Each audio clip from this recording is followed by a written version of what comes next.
is Rafael de la Cruz, and today I will be deriving the sine half angle identity using a version of the cosine double angle identity. Okay, so our goal is to find the sine half angle identity using a version of the cosine double angle identity.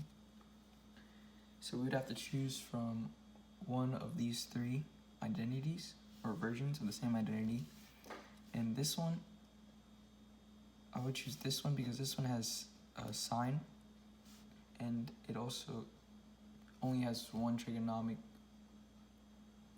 function, while this one has two. So the first step we want to do is we want to let x equal theta over 2. So if we substitute that in, it would be cosine 2 theta over 2 equals 1 minus 2 sine squared theta over 2. That's just substitution.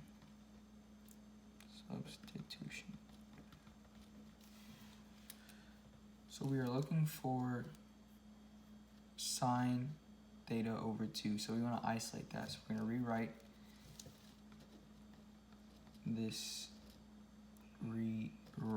statement, or this equation, by putting sine on that side, cosine on the other side. So 2 sine squared theta over 2 is equal to 1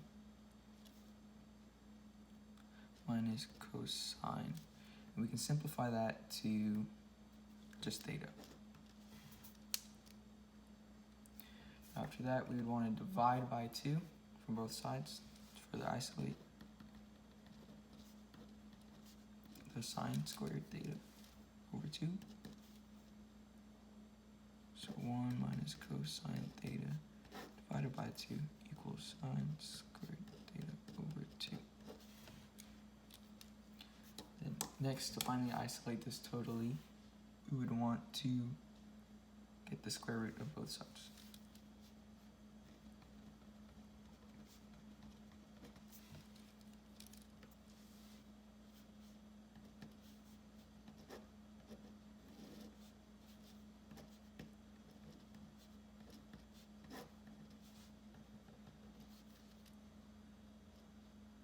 Sine theta over 2.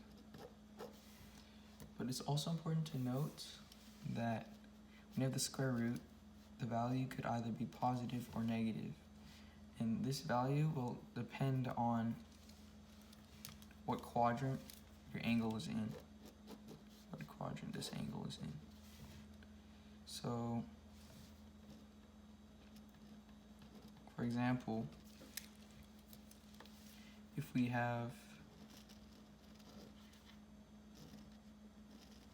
this is the unit circle, and so all the sine values in like the northern hemisphere of the circle would be positive, and on the ones on the bottom would be negative. So that's how we determine whether this value is positive or negative. You would look at this whole angle right there. So there you have it. That is the